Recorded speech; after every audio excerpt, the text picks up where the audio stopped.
Magandang araw po sa bawat isa. Ito po muli ang inyong lingkod, Brother Paul Lito Jose, Pastor po dito sa Jesus Christ Baptist Church, Santa Maria, Bulacan. And welcome po sa ating Time in the Word. Ito po ay panahon na kung saan tayo nag-aaral ng salita ng Diyos sa patuloy na ikalalago ng mga mananampalataya, sa ikaliligtas ng mga kaluluwa, at lahat ng ito ay sa ikakaluwalhati ng pangalan ng ating Panginoon. Salamat po at kasama po namin kayo ngayon at nawa patuloy tayong matuto, lumalim sa pagkakilala, pagmamahal, paglilingkod at pananampalataya sa ating Panginoon at tagapagligtas.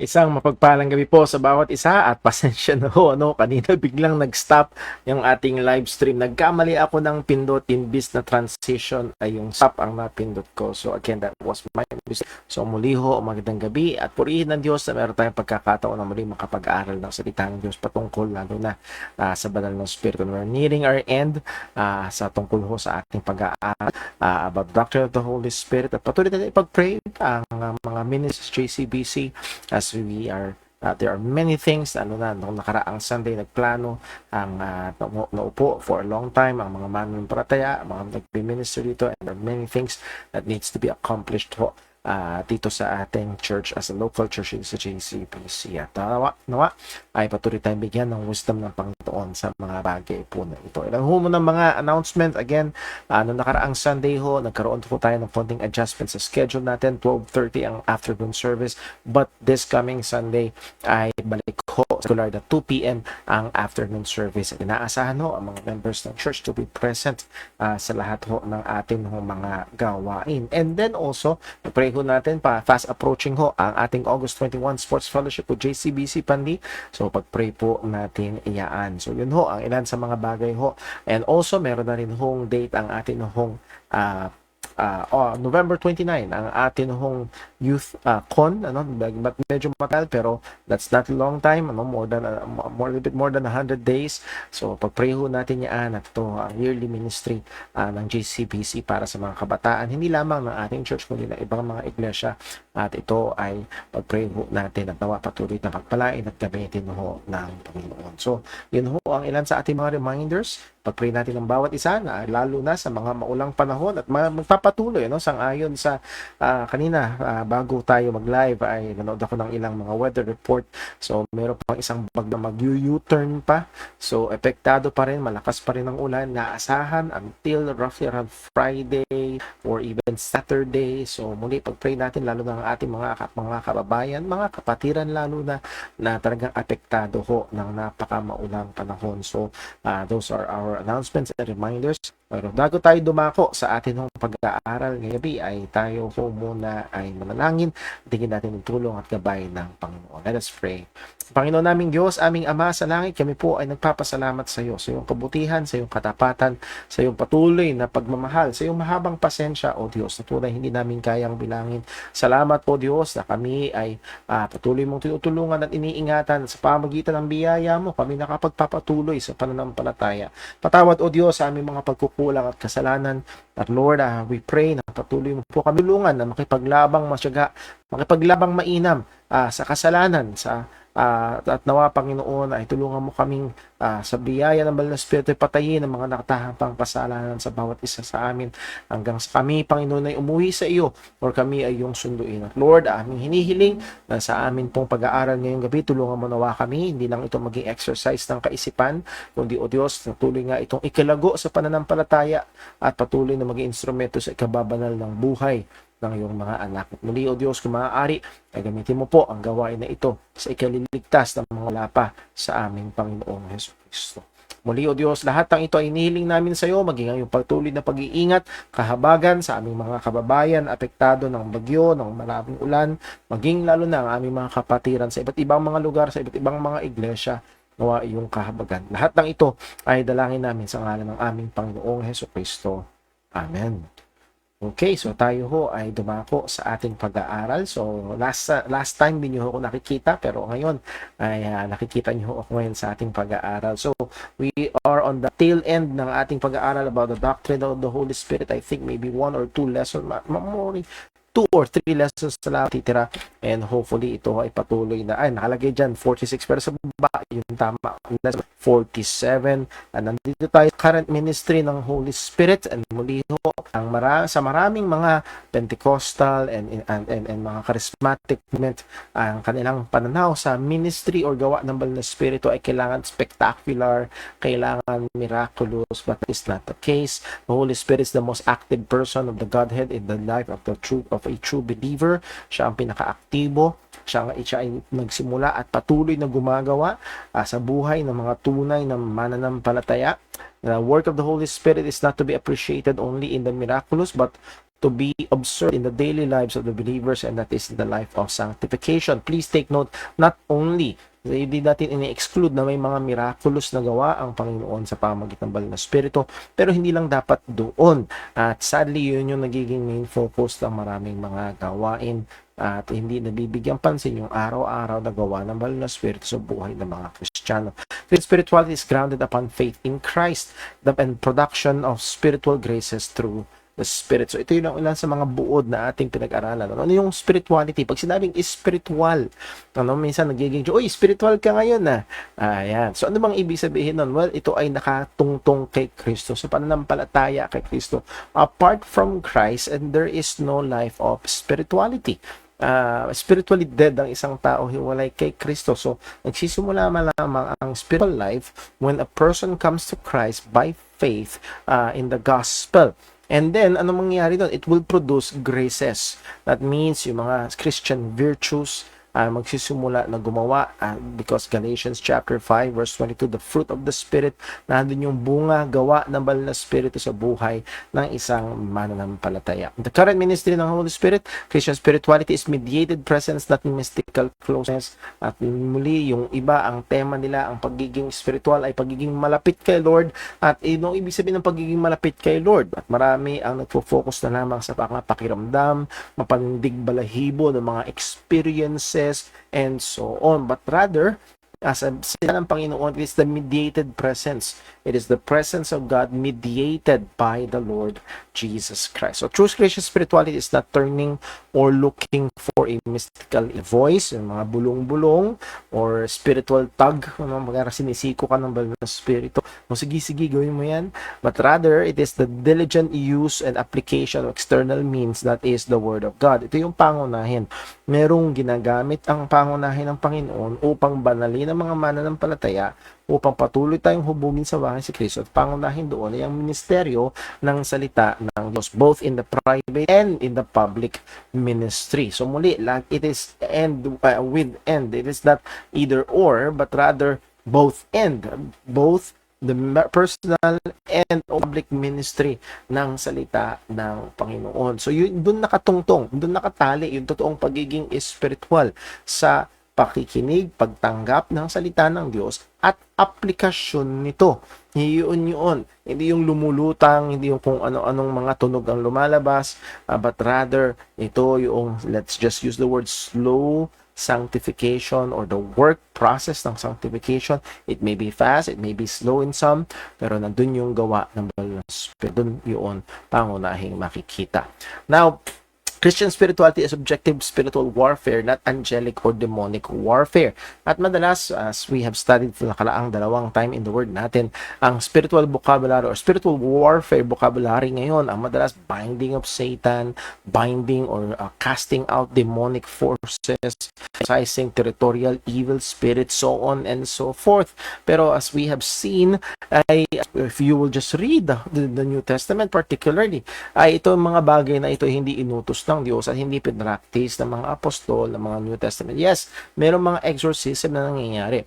Pero when we look at spiritual warfare sa salita ng Panginoon, it is, we will see later sa atin hong lesson. Hindi yung mga binding ng Satan or ng mga demonic forces. So we must have a biblical understanding of spiritual warfare. Nung sumulat si Apostol Pablo patungkol sa spiritual warfare, if you remember sa Ephesians chapter 6, put on the whole armor of God, hindi niya sinabihan at hindi siya nagbigay ng instruction sa mga Kristiyano how to bind Satan. Hindi niya sinabihan o hindi siya nagbigay ng instruction sa mga Kristiyano how to cast out the spirit of laziness, the spirit of poverty, and the spirit of different illnesses. At yun yung, sadly, ito yung spiritual warfare sa mga maraming mga so-called charismatic Pentecostal churches, not all, pero ito yung yung spirito ng kinakasa, yung spirito ng kahirapan, spirito ng karamdaman, muli ho.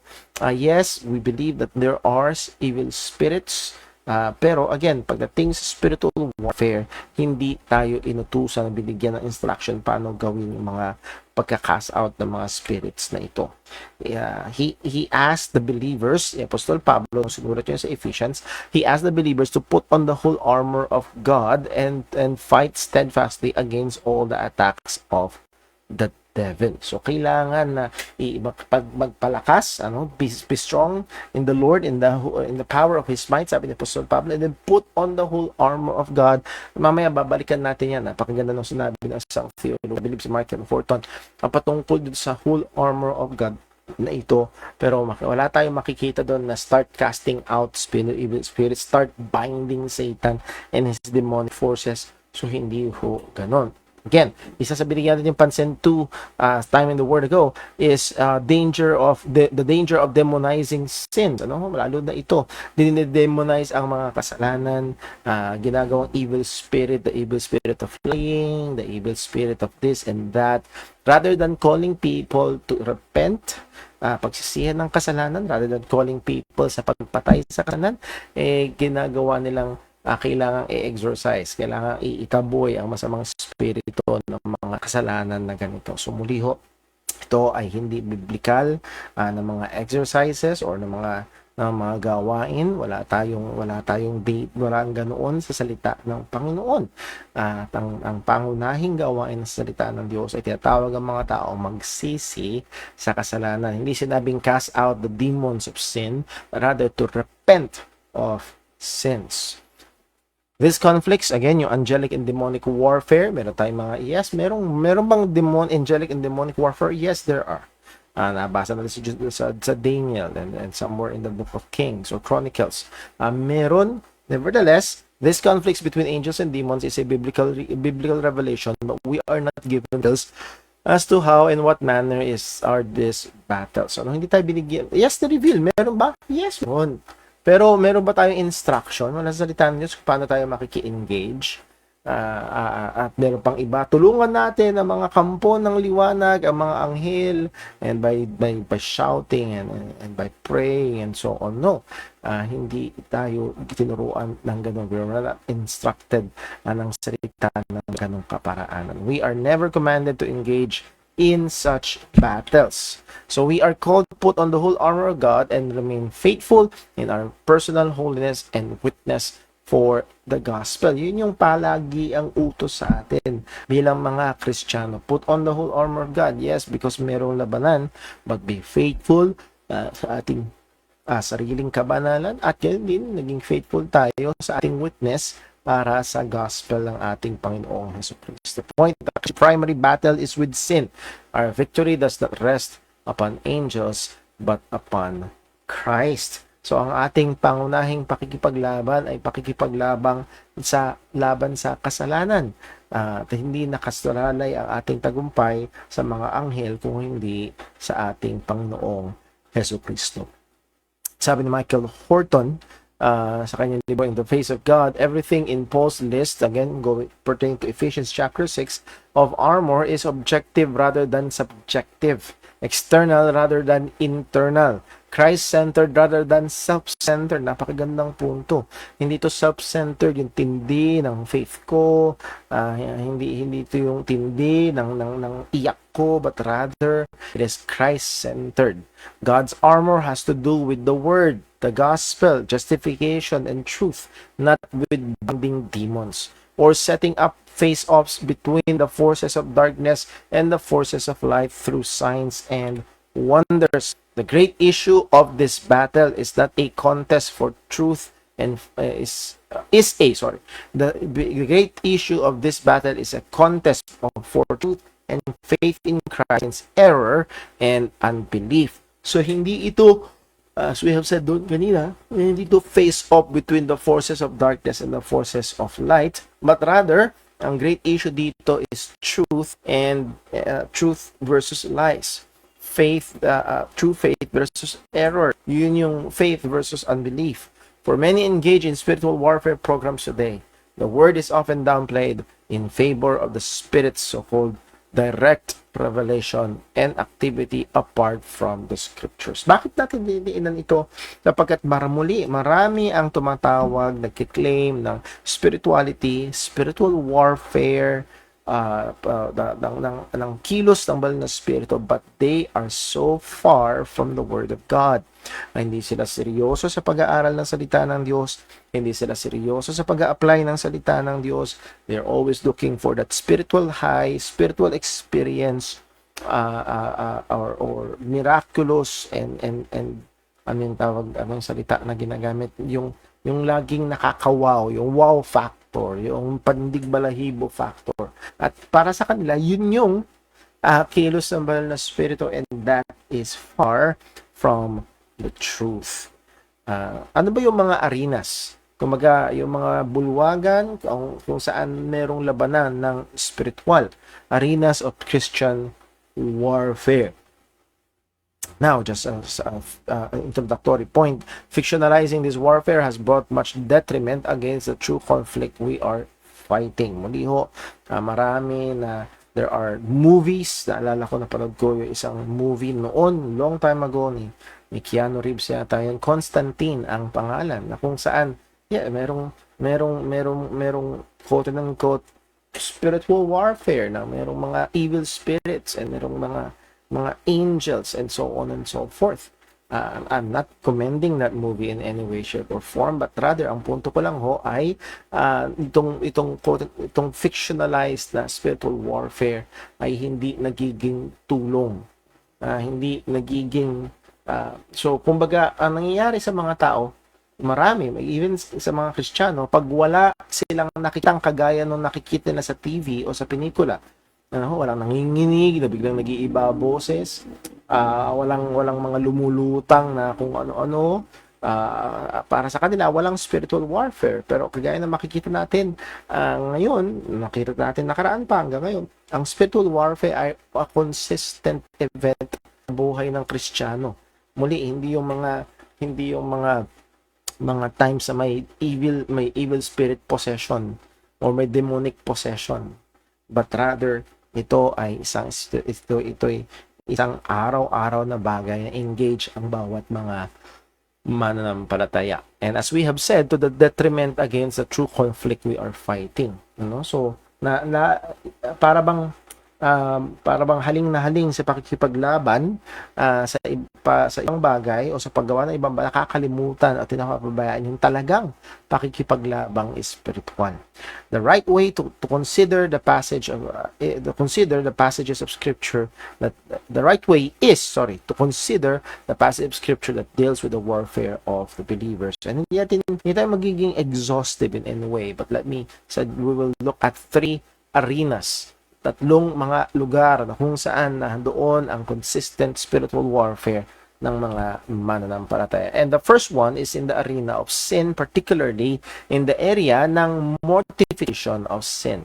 Romans 8 verse 13, for if ye live after the flesh, ye shall die. And again, translation, if you are living after the flesh, you are unsaved and you will die and go to damnation. Yun ang sinasabi dyan ni Apostol Pablo. Again, this is not teaching salvation by works, but rather, ang tinuturo ng salita ng Diyos, kapag ang isang tao ay tunay na naligtas, magkakaroon ng ebidensya sa kanyang pamumuhay. But if you through the Spirit do mortify the deeds of the body, ye shall live. So again, it is not the absence of the deeds of the body. Makikita natin mamaya sa Galatians chapter 5, what are the deeds of the flesh, the deeds of the body? It's not the absence of it, but ang senyales na merong tunay na buhay espiritual is merong warfare against the deeds of the body. The word na mortify, ginamit dun sa Romans chapter 8, verse number 13, mortify the deeds of the body. The word mortify, thanato sa Greek, to put to death, to destroy, to render extinct. Sa madaling salita, patayin. Ano? So, doon ginagamit, no? yung word ng mortification of sin. Killing sin. Sabi nga ni John Owen, be killing sin or sin will be killing you. It is true that in a true believer, sin's power is broken. Romans 6 verse 2, Romans 6 verse 11, malaya tayo, hindi tayo alipin ng kasalanan.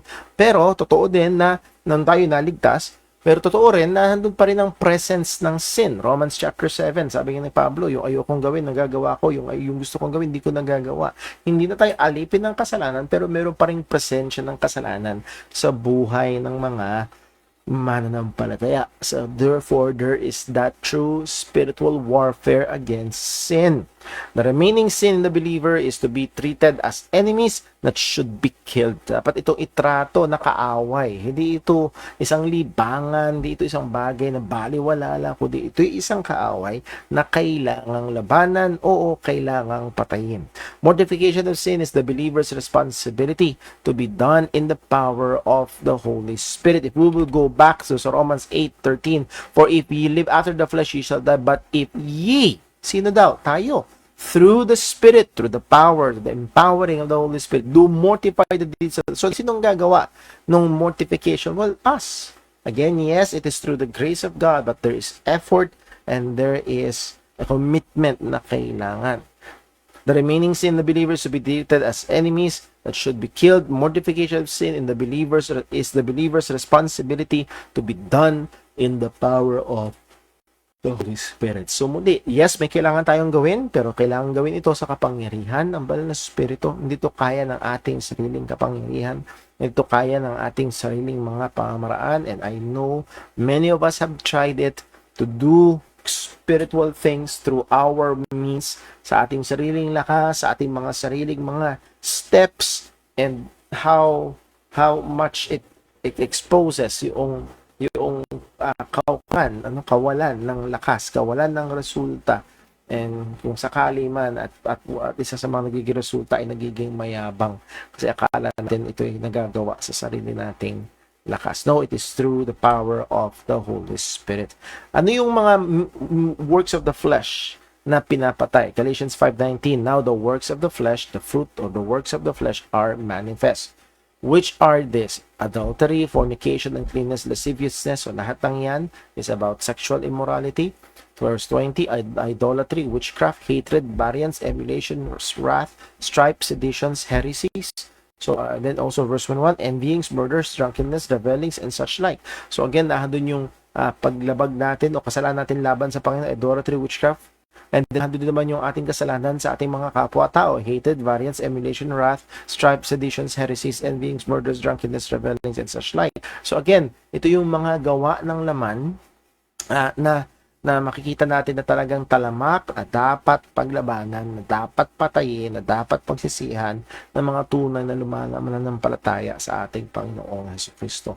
Ang sabi ni Pablo, of the which I tell you before, as I have also told you in time past, that they which do such things shall not inherit the kingdom of God. So muli, yung mga gumagawa, nagpapatuloy sa mga bagay na ito, hindi nila mamanahin ang kaharian ng Diyos. Hindi sila papasok sa kaharian ng Panginoon. Liban na sila tunay na magsisi at manampalataya sa ating Panginoong Jesucristo. Verse 16, this I say, then walk in the Spirit, and ye shall not fulfill the lust of the flesh. Itong lust, itong works of the flesh, ang sabi ng salita ng Diyos, walk in the Spirit, mamuhay ka sa Espiritu. Yung paraan ng pamumuhay ay sang-ayon sa mga katuruan ng salita ng Diyos na pamamagitan ba ng Spirit, and you will not fulfill the lust of the flesh. The flesh lusted against the Spirit, and the Spirit against the flesh. So again, is there battle? Yes. Kung ang banal na Espiritu ay nakatahan sa atin, merong labanan na nangyayari. And these are contrary the one to the other, so that ye cannot do the things that ye would. So, ang ating buhay Kristiyano ay maraming kwento na nahandol ng mga kakulangan, pagpalya. Because what? The work is the flesh is so contrary sa work ng banal na Espiritu sa buhay ng mga mananampalataya. It is ironic to see people claiming to cast out demons and have quote-unquote power of the Spirit and see their lives in bondage to pride, covetousness, lust, and lies. So muli, hindi lahat, pero napakarami na at marami na rin napatunayan, expose na yes, they claim the power of the Holy Spirit, they do this and that sa pangalan ni Jesus, but lo and behold, yung kanilang buhay ay puno at nagagapos sa mga kasalanan at ibang way nito. Paalala ni Apostol Pablo, so ito yung unang arena ng spiritual warfare. It is our war against sin. It is our fight against sin. It is the mortification of sin.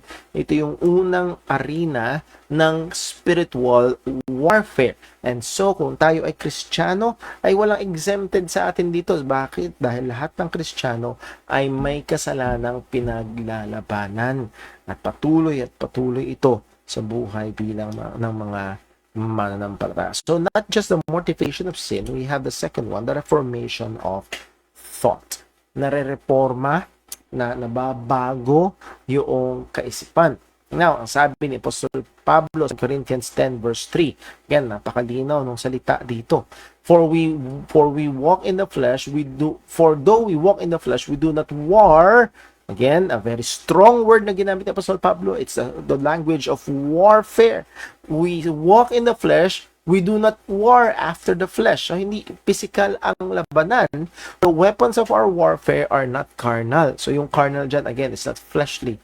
It's not for carnal na katawan, but mighty through God to the pulling down of strongholds. So, pinakita dito yung source ng power. It is mighty.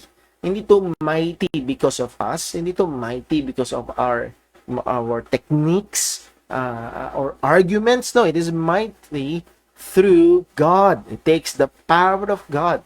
Hiwalay sa kapangyarihan ng Diyos, anumang eloquence, anumang arguments natin, it will fall down flat.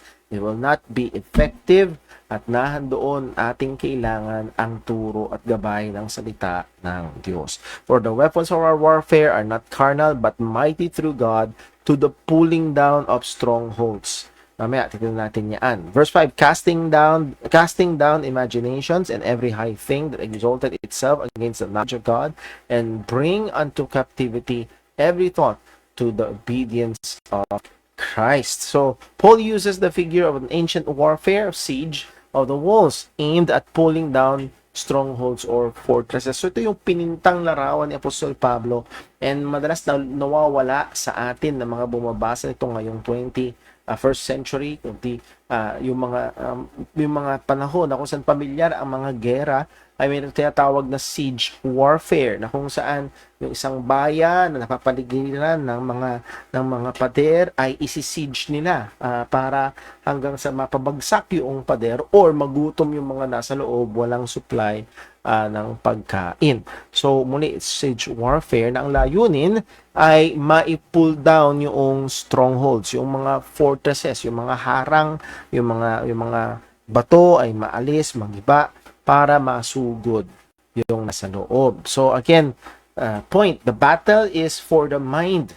So yun yung kauna-unahan natin kailangan tingnan when we engage in things concerning the truths of God, concerning sa mga katotohanan ng Panginoon, we engage in a form of a spiritual battle, lalo na sa mga kaisipan na laban at ayaw sa Panginoon, na minds or ideologies, mga principles and philosophies ng mga tao, to give them the knowledge of God and become captives of Christ, para maibigay sa kanila ang katotohanan ng Diyos. At again, matignan din kung nahandun ang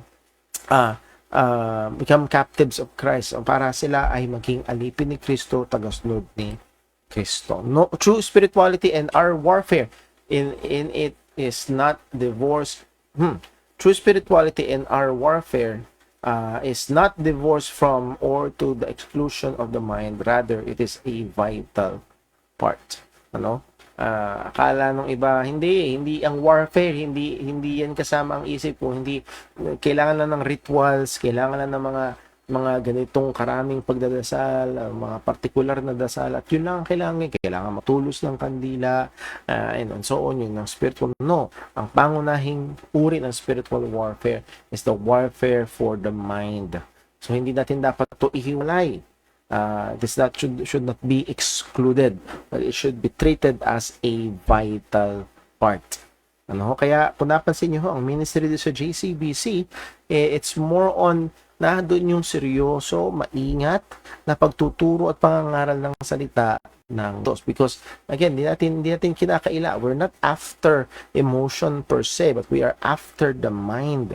Pag naunawaan ng kaisipan, at doon magsisimula yung pwedeng gamitin ng Panginoon yun upang kilusin ang tao palapit kay Kristo o mas lalong maging banal ang mananampalataya. Colossians 1 verse 9, sabi ni Apostol Pablo, "For this cause we also, since the day we heard it, do not cease to pray for you."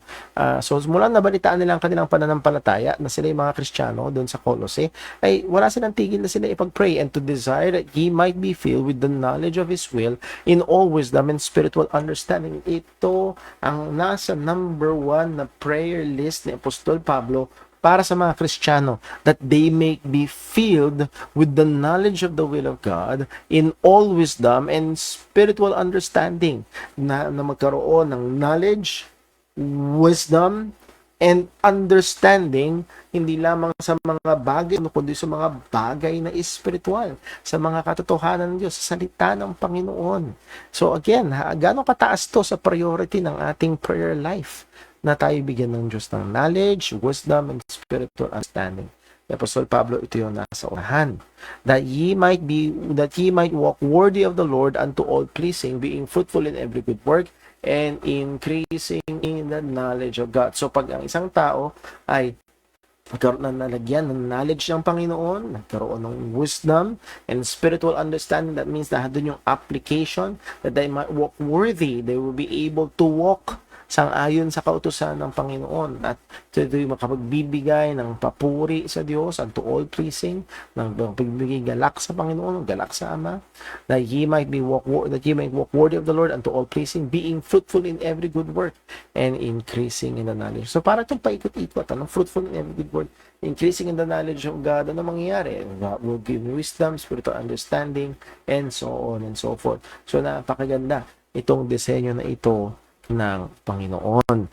Now, hindi lang yun. Pag sabi ni Apostol Pablo sa verse that ye might walk worthy of the Lord unto all pleasing, being fruitful in every good work, increasing in knowledge of God. Verse number 11, strengthened with all might according to His glorious power unto all patience and long-suffering with joyfulness. So, then, natin yung pagbibigay lakas ng Panginoon sa mga mananampalataya, pagsustento, maging sa pagsusustento sa mga Kristiyano sa kanilang patuloy na pakikipaglaban at patuloy na pagnanasa na makilala ang ating Panginoon, unto all patience and long suffering with gentleness, na doon yung nandun yung pagpapasensya, nandun yung pagtitimpi, nandun yung pagiging long suffering, at ang sabi niya sa bandang dulo, giving thanks unto the Father which hath made us meet to be partakers of the inheritance of the saints in line. Ano yung pagpapasalamat. So ito, nandito yung mga karakter ng malagong Kristiyano, na doon yung paglago sa kaalaman, na doon yung mga nakita natin kanina, paglago sa kaalaman, paglago sa pagkaunawa, and then fruitful in every good work, and so on. God's glorious power strengthen the believers for warfare is inseparable from being filled with the knowledge, wisdom, spirit, and spiritual understanding from God. Yung God's glorious power, yung kapangyarihan ng Diyos na nagbibigay lakas sa mga mananampalataya para lumaban ng isang labanang mainam sa pananampalataya sa ating Panginoong Kristo, ay hindi maihiwalay sa pagpuspos ng banal na espiritu ng karunungan, ng kaalaman, at patuloy na pagkaunawa sa mga espiritual na bagay. Saan nagsisimula yun? Knowledge. So, ang isa sa mga pangunahing area ng spiritual warfare is in the area of the thought, the area of knowledge. So there must be a reformation of the thought. Yung mga mali na kaisipan, maling kaparaanan, maling kultura, so on, ay kailangan maayos, mareforma sa pamamagitan ng salita ng Panginoon. Number 3, dito tayo matatapos ngayong gabi sa arena ng Christian warfare, confrontation of error. So medyo kamag-anak to nung nauna, na kung saan kailangan ma-reform yung thought, and this is more on personal. Meron tayong maling pananaw at na tayo ay makakatanggap ng mga kaalaman, katotohanan ng salita ng Diyos, so yung mga maling pananaw na yun, pagsisisihan natin at tatalikuran natin. Pero itong pangatlo ay kakaiba naman, confrontation of errors. The error is not within, but the error is without. Sa labas yung error, and then we will confront that error. So muli, hindi yung pupuntahan mo dahil i-exercise mo sila, kundi pupuntahan mo kung hindi nahandoon yung pagnanasa sa mapagpumbaba, mapagmahal at magpasensyang paraan, ay susubukang ibahagi ang katotohanan ng Diyos para yung mga maling kaisipan ay mabura, maalis, maisuko sa Panginoon. As Paul charged Timothy sa 2 Timothy 4:1, I charge thee before God, therefore before God and the Lord Jesus Christ, who shall judge the quick and the dead at His appearing in His kingdom. Anong sabi ni Pablo? Preach the word. Preach the word. Be instant in season, out of season, reprove, rebuke, exhort with all long-suffering and doctrine. So again, yes, maraming trabaho ang pastor, pero isa sa mga pangunahing trabaho ay ang tapat at seryoso pangaral ng salita ng Panginoon. Bakit daw? Verse 3, 4. Again, yun ang bibigay ng reason. The time will come that they will not endure sound doctrine. Aayawan nila yung health doctrine. Aayawan nila yung katotohanan. But after their own love, heap unto themselves teachers having itching ears. Dahil sila may mga makakatingtingan, gusto nila ay yung mga maririnig yung mga mangaral na nakikiliti, nagkikiliti ng kanilang mga tenga. Mabini sinasabi yung kanilang mga gustong marinig. Pero di lang yun, verse 4, and they shall turn away their ears from the truth. So again, this is such a great spiritual warfare. Itong mga tao, ayaw na ng salita ng Diyos. They will turn away their ears from the truth and shall be turned unto fables. But watch thou in all things. Sabi ni Pablo, endure affliction, do the work of an evangelist, make full fruit of thy ministry, for I am now ready to be offered, and the time of my departure is at hand. Verse 7, napakaganda, I have what? Fought a good fight.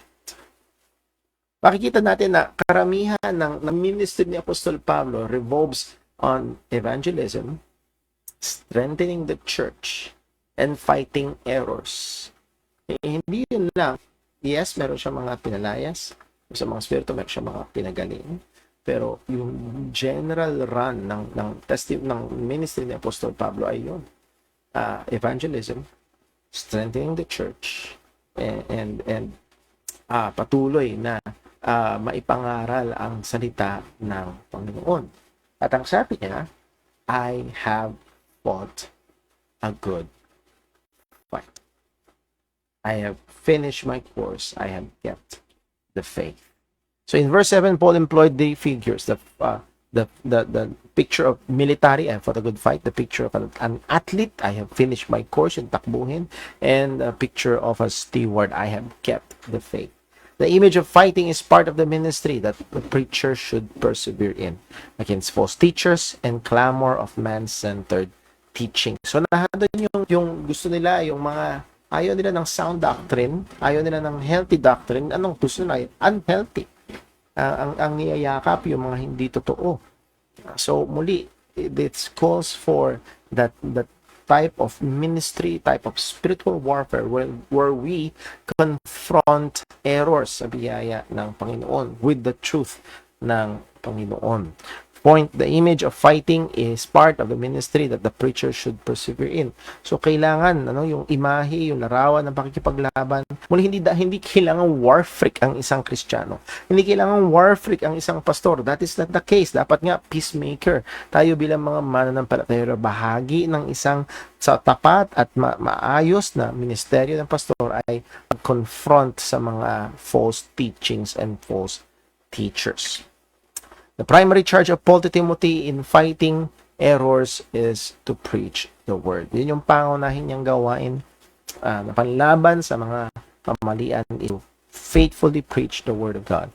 A faithful ministry So, isang malaking part ng spiritual warfare ay yung confrontation of errors. So, how do we confront errors? With our own experience? No. With the truth of the Word of God. So, a faithful ministry of the Word of God.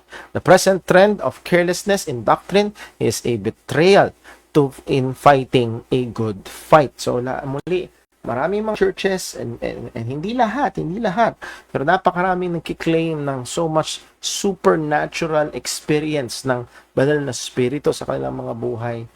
Himala dito, himala doon, pero pag inobserbahan, marami sa kanila ang very careless sa katotohanan ng salita ng Diyos at careless sa kabanalan ng buhay. There are more encounter with demonic forces in battling the errors of our day. So muli, hindi nga kailangan na maghintay ng mga lumulutang, nag-iiba ang boses o gumagapang sa ceiling ng bahay para sabihin ito ay spiritual warfare. No, there is more encounter with demonic forces fighting the spiritual warfare kapag nilalabanan natin ang mga errors sa ating kapanahunan. Pag nilalabanan natin ang kasalanan, minomortify natin ang sin sa ating mga buhay. Point, when we confront, refute, and expose wrong doctrines, it is part of spiritual warfare. Bahagi yun. Hindi lamang ito, so sana wag niyo pagkamalian, hindi lamang ito ang spiritual warfare, pero malaking bahagi ito ng spiritual warfare. Sabi ni Pablo, 2 Corinthians 10 verse 3, nabasa natin ito kanina, for though we walk by in the flesh, we do not war after the flesh. For the weapons of our warfare are not carnal, but mighty through God, pulling down of strongholds. Again, let's put our faith sa salita ng Diyos, sa faithful ministry ng salita ng Diyos, that it is mighty through God. So when we come to church, again, pangunahin na yung preaching, not because of the power of the preacher per se, but because of the power of God.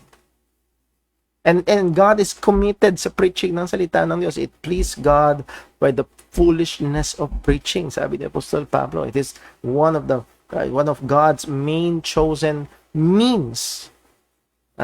So let us be confident. So when we come here at church, lalo na pag time na ng pagtuturo, pangangaral ng salita ng Diyos, let us pray with confidence. Let us ask God that He will empower and use His words, His truths to pull down strongholds. Lalo na sa mga hindi pa mananampalataya.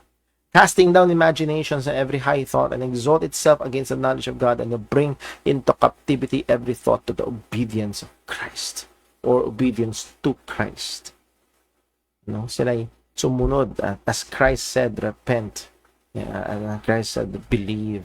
Sila ay ngayon mawawasak yung mga kaisipan na mali, at sila ngayon ay sasampalataya sa ating Panginoong Jesucristo.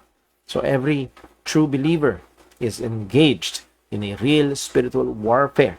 Hindi ka man nakaka-encounter. No? Minsan, with fellowship with other men sa church, nagkaroon ng pag-uusap patungkol sa mga bagay na ito, sa mga quote-unquote encounter with exorcism and so on. At yung ilan nagsabi, wala pang experience ng ganyan. Ako personally, wala pa akong experience ng ganun, pero hindi mo kailangan ma-experience ng ganun para sabing naka-encounter ng spiritual warfare. No. It is daily. Daily battling against sin, daily battling against error, daily reformation ng kaisipan, at para umayon sa salita ng Panginoon. That is part of spiritual warfare. This is primarily fought in 3 fronts. Yun yung mga tatlong pangunahing lugar. Against personal sin, the realms of ideas, and in combating false teachings or teachers. So let us end here ngayong gabi. May we by God's grace be able to fight a good fight in this daily spiritual battle. So yun yung gusto kong puntuhin. It is a daily thing. Nawa tulungan tayo ng Panginoon na maging involved, maging engaged, at hindi hintayin yung mga surprising, very dramatic events para ibilang na spiritual warfare. Hindi, it's a daily fight laban sa kasalanan at sa mga maling kaisipan at katuruan. Okay, so dako ho tayo. Kung mayroong mga tanong, wala sa comment sections, wala. Sa messenger, ay si Brother Eric Sandig, ano ho? Sabi, ask ko lang, yung mga charismatic leaders nasabi sila ay spirit-filled at pag hinawakan kanila, ikaw ay matutumba sa kinatatayuan mo. Ibig sabihin ba may mga level ng pagiging spirit-filled ng isang individual ng Kristiyano? No. Well, let me rephrase. Yung given na example ay hindi yun ang patunay ng pagiging spirit-filled. Ang pagiging spirit-filled, puspos ng banal na spirito, ay hindi yung may kapangyarihan ka magpatumba ng mga tao, kundi ang puspos ng banal na spirito ay isang tao na sumusunod sa banal na spirito. Makikita yan sa pamumuhay, makikita yan sa pagsunod sa mga kautusan ng Panginoon. Spirit-filled na Kristiyano, as Paul said sa Ephesians, be not drunk with wine, but be filled with the Spirit. At ano yung mga sinabi niya? Giving thanks. Ano yung sinabi niya? Teaching one another some spiritual songs. Ano yung sinabi ni Apostle Pablo? Ano yung pagiging spirit-filled? Submitting yourselves one to another. Ano yung itsura nun? Husbands, love your wives. Wives, submit to your husbands. Children, obey your parents. Parents, teach your children. Servants, serve your masters. Masters, don't abuse your servants. So again, yun yung itsura ng pagiging spirit-filled. Hindi yung may nagpapatumba tayo. But to answer the question, meron bang level ng pagiging, hindi siguro spirit-filled, pagiging spiritual, ng maturity, siguro yun ang better. Maturity sa isang Kristiyano, yes. Sa 1 John, pag binasa natin, merong tinawag si John ng mga babes, merong tinawag ng mga young men, merong tinawag ng mga old men, elders. So, merong mga levels of Christian spirituality. But yung sa charismatic na nagpapatumba at yun yung puspos, no, that is unbiblical. Addition ko na rin po sa una kong tanong, sa mga nagcast ng evil spirit, sila ba ay may mataas na level ng spirit? No, maliho yun ay maling kaisipan at may kasanayan sa ganitong experience. Muli ho, hindi yun ang ating lesson ay if you will listen back, ang punto natin ay hindi yun ang spiritual warfare. Meron bang exorcism? Yes, pero hindi yun ang pangunahing concern natin pagdating sa spiritual warfare. Kapag ang isang tao ay nakapagpalayas ng masamang espiritu, so what? Matthew chapter 7, ang sabi ng nila, in your name we cast out devils, pero hindi sila Kristiyano. So, hindi yun ang pinaka magiging basihan. So, thank you po doon sa tanong na yun. Next, meron hong nag-text, ang mga tila may fruit of the Holy Spirit pero loyal sa grupo o sa leader at hindi talaga nagtatapat sa Diyos, saved daw sila, tama kaya yun? Again, ang una kong concern, meron bang totoong pananampalataya sa Ebanghelyo? Pagdating sa pagtatapat, lahat ho tayo ay lumalago sa bagay ho na ito. At kailangan ay bigyang so to give a blanket statement sa ganito I don't think na it will be wise. But muli, bago tignan yung mga quote-unquote gawa, ay kailangan mo nang suriin kung ano yung mga sinasampalatayanan. Next, may pastor na nagmamanipulate ng paggamit ng Bible, ligtas daw siya. Tama kaya yun? Hindi kaya delikado din yung mga members na nanatili sa pastor yun? Again, we can just speculate some things. Pag sinabing nagmamanipulate ng salita ng Panginoon, that is a very wrong thing to do. At ano ang kailangan nating gawin? Kung siya ay kapatid sa Panginoon, dapat siyang tawagin sa pagsisisi. At ang isang nagpapatuloy sa ganong kasalanan, ang sabi ng salita ng Diyos ay kitamang siya hindi anak ng Panginoon. So, kung siya ay tunay na ligtas, hopefully, ay kumilos ang Panginoon sa kanya at may ganoong gamitin upang tawagin siya sa pagsisisi. Ang mga members na nagpapatuloy doon, again, ang nagliligtas sa kanila ay ang Ebanghelyo. For example, let me just give an example. Halimbawa, ang isang pastor hindi niniwala sa doctrine of election. So therefore, yung buong church ay hindi niniwala sa doctrine of election. So, maaari ko tinangkot, nagpapatuloy sila para sa akin sa isang maling kaalaman. Pero sila ba'y ligtas? I believe so, ligtas. Nevertheless, kung halimbawa, kung talagang kamalian, ay kinakailangan tawagin ang pansin nila tungkol sa mga bagay na yon. So muli ho, I'm not very fond of giving blanket statements. Liban na lang kung saan nagbigay ng blanket statement salita ng Panginoon. At lalo na, and let us be very, very careful if we're dealing with fellow believers or who profess to believe the gospel, at kailangan natin na maging maingat po sa but again, hindi natin sinasabi na baliwala ito, matinding kamalian, matinding error yung pagmamanipulate ng salita ng Panginoon. And there are really predatory pastors. They are not pastors but predators in the pulpit. At again, mayroong mga tao na nasa ilalim ng ministry nila. And sometimes ay yun lang yung alam nila na buhay spiritual. And I have met some na ganun ang kanilang kalagayan until na sa biyaya ng Diyos sila ay mas lalo pang lumago sa kaalaman. So, to give a blanket statement again, ay tiko hindi ho wise.